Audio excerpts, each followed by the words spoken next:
For more on President Xi's visit, let's bring in Chong Jia-in, Associate Professor, Political Science, National University of Singapore, and non-resident scholar, Carnegie, China.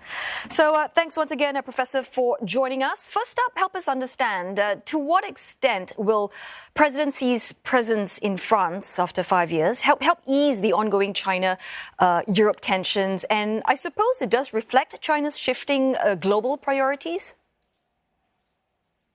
So Europe has become a priority for the PRC's foreign policy since the lifting of COVID restrictions, and State Chairman Xi's visit to France and also his meeting with President Ursula von der Leyen underlines the importance of this relationship. And part of it is strategic in the sense that the talk about a multipolar world coming out from the PRC sees Europe as one of these poles that can sort of be a separate and independent actor from the United States, in which it would give the PRC a little bit more maneuvering space. On the other hand, the PRC is also trying to seek more investment from around the world. The Europeans are one of the sort of sources that the PRC is looking to. And finally, technology, right? We know that there have been increased restrictions on the sale of technology and transfer of technology to the PRC by the United States. So Europe is potentially one of these areas where the PRC might find some way around US restrictions. So there are many reasons why Xi wants to appeal and reach out to European leaders.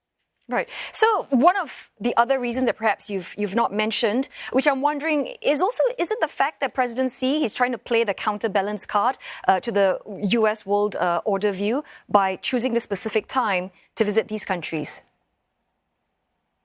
Oh, so that's what I mentioned about the multipolar worldview that the PRC has talked about.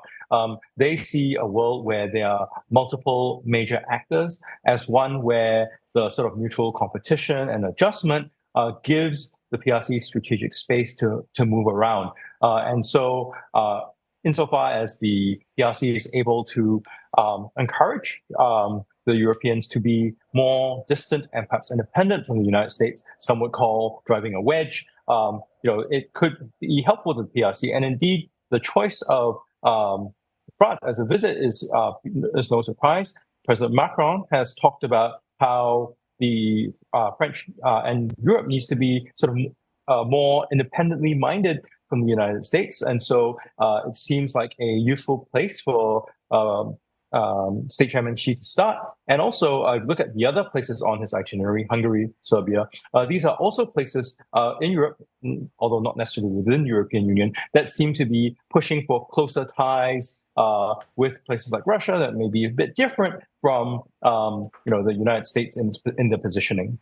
Now, China's overcapacity, though, I mean, that's been raised, a couple of times, more than a couple of times, concern to Europe as the EC opens a series of investigations?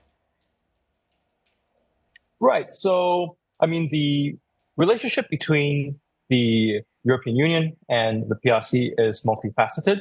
One of the elements that the Europeans are unhappy about right now are their view of PRC state subsidies to EV companies, to companies producing products for green energy such as solar panels. They believe that is unfair competition and it's driving European companies out of the market. But at the same time, as we've heard earlier, other European companies look at the PRC as a market, look at the PRC as a target for investment. So it's quite a mixed picture. And the two sides will have to navigate that relationship. And what role does, China's Belt and Road Initiative play in President Xi's European visit, if at all? I mean, is there a need for President Xi, you think, to be repairing or to be pushing his initiative, after Italy, for instance, withdrew from the BRI back in 2023? Right. So the BRI has become has received quite mixed reviews in Europe. Italy felt that it wasn't getting very much and withdrew.